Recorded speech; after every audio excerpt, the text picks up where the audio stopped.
बच्चियां जाती हैं, बच्चे जाते हैं, बुजुर्ग जाते हैं, तो वहां से उतरने के बाद, अमरनाथ पे दर्शन करने के बाद तुम इतने कमजोर क्यों हो जाते हो कि तुमको हेल्पलाइन की जरूरत पड़ती है? और उस देश में जहां तुम खुद 100 करोड़ हो और तुम्हारी आबादी यहां पर 80% है, तुम क्यों इतने कमजोर हो जाते हो जब अपनी आस्था को लेके, सकारात्मक आस्था को लेके तुम इतने बलवान हो? 10 बार बता चुका हूं, मुसलमानों को समझाया नहीं समझे, 10 बार पहले बता चुका हूं और अब बता रहा हूं, एक हो, टीका लगाने से शर्माओ ना। सरदार 7 मीटर की पगड़ी पहनता है, उसको प्रॉब्लम नहीं होती, उसे गर्मी नहीं लगती। आपने अपनी धोती छोड़ दी, आपने भारतीय संस्कृति का प्रतीक, आपने अपनी धोती छोड़ दी। क्यों छोड़ दी? बुरे लगेंगे क्या? सरदार तो पगड़ी में बुरा नहीं लगता, कॉन्फिडेंस में रहता है। मुसलमान तो ऊंचे पजामे में बुरा नहीं लगता, कॉन्फिडेंस में रहता है। लेकिन आपने अपनी संस्कृति छोड़ी, आपने अपनी धोती छोड़ी। रोज नहीं पहन सकते, महीने में एक बार पहन लो। ऑफिस जाओ धोती पहन के, तिलक लगा के, मॉल जाओ, शॉपिंग जाओ, शादी ब्याह पार्टी में जाओ, थिएटर में पिक्चर देखने जाओ, धोती पहन के जाओ और तिलक लगा के जाओ। अगर मैं हिंदू होता, रोज तिलक लगाता। यूं बात अलग है कि तिलक मुझ पर बहुत अच्छा लगता है, लेकिन जब मौका लगता है तब लगवाता हूं, और उसे तब तक नहीं मिटाता जब तक वो रूटीन में धुल ना जाए, क्योंकि मुझे तिलक लगा के गर्व महसूस होता है as an Indian, as a भारतीय। यार, आप तो हिंदू हो, सनातन धर्म को मानने वाले हो, आपके तो धर्म से ये भी चीज जुड़ी हुई है। हम तो चलो संस्कृति के नाम पर कभी कभी लगा लेते हैं। तुमको क्यों शर्म आती है? इस शर्म से हिंदू नौजवानों बाहर आओ। आपकी हिंदू महिलाएं मंगलसूत्र पहनती हैं, सर पर सिंदूर लगाती हैं, माथे पर बिंदी लगाती हैं।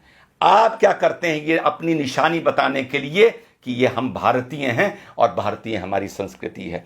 आपने सोचा दाढ़ी रख के इतनी बड़ी सरदार भाई बहुत हैंडसम होते हैं अंदर से, लेकिन वो कहते हैं हमें कोई नहीं मतलब, पगड़ बांधेंगे, दाढ़ी रखेंगे, हमें अपने फीचर्स नहीं दिखाने किसी को, और तब भी कितने खूबसूरत लगते हैं। मूंछ कटा के मुसलमान कोई खूबसूरत नहीं लगता, ऊंचा पजामा पहन के कोई मुसलमान खूबसूरत नहीं लगता।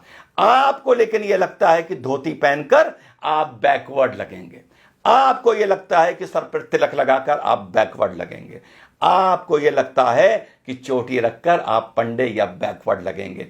इसको अपने वे ऑफ लाइफ में लाइए। चोटी को नहीं ला सकते तो तिलक को लाइए, धोती को लाइए।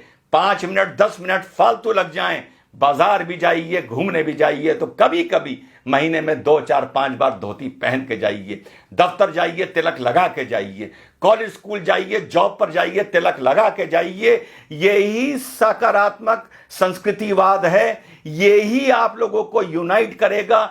धर्म संसद में जो बोला जाता है, मैं उसका कभी समर्थन टेक्निकली नहीं कर सकता बीइंग एन इंडियन, लेकिन इस चीज के लिए मैं आप लोगों को आगाह कर रहा हूं, सलाह दे रहा हूं कि यूनाइट हो। और धरातल पर ये नहीं कि कभी कभी एकदम से भगवा पहन लिया और साहब आज रामनवमी का जलूस है, वो देखने से नजर आता है कि कल ही नया भगवा निकाल के लाए हैं, फिर 364 दिन के लिए अंदर रख दिया जाएगा। या कभी कोई थाने वाने में बवाल होगा, कुछ होगा, कोई रैली वैली निकलेगी भाजपा की, तो भगवा पहन लिया जाएगा। इस भगवे को, इस तलक को, इस धोती को, इस कुर्ते को अपने कल्चर में लाइए, अपनी रूटीन में लाइए। आप अगर यूनाइटेड हैं सकारात्मक नजरिए से, तो आपको किसी हेल्पलाइन की जरूरत नहीं पड़ेगी। खुद ताकतवर होइए, खुद यूनाइटेड होइए।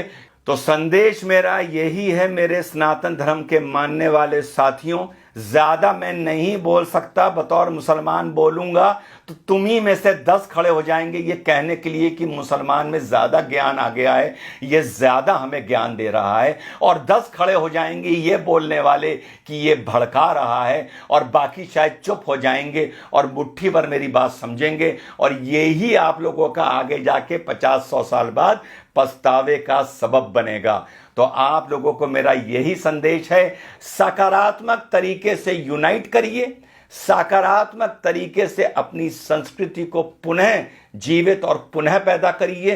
तिलक को अपना वे ऑफ लाइफ बनाइए। बीच बीच में धोती कुर्ता पहनने को भारतीय संस्कृति की वो पोशाक है, उसे अपना वे ऑफ लाइफ बनाइए। मत शर्माइए। सिख नहीं शर्माता, मुसलमान नहीं शर्माता, तो हिंदू क्यों शर्माता है? हिंदू क्यों सोचता है कि मैं धोती कुर्ता पहनूंगा तो मैं बैकवर्ड लगूंगा। मैं धोती में बहुत अच्छा लगता हूं, मैं तिलक में बहुत अच्छा लगता हूं। जब भी जीवन में मौका मिलता है मैं धोती पहनता हूं, कुर्ता पहनता हूं और तिलक लगाता हूं। जैसा मैंने पहले बताया, अगर मैं सनातन धर्म का मानने वाला होता तो 365 दिन में से 365 दिन तिलक लगाता। ये आपको मैं ड्यूटी दे रहा हूं कि कल से अपने माथे पर जहां भी जाएं, काम से जाएं, कहीं जाएं, नौजवान जाए या बुजुर्ग जाए, माथे पे तिलक लगा के जाए। जय हिंद, वंदे मातरम, खुदा हाफिज।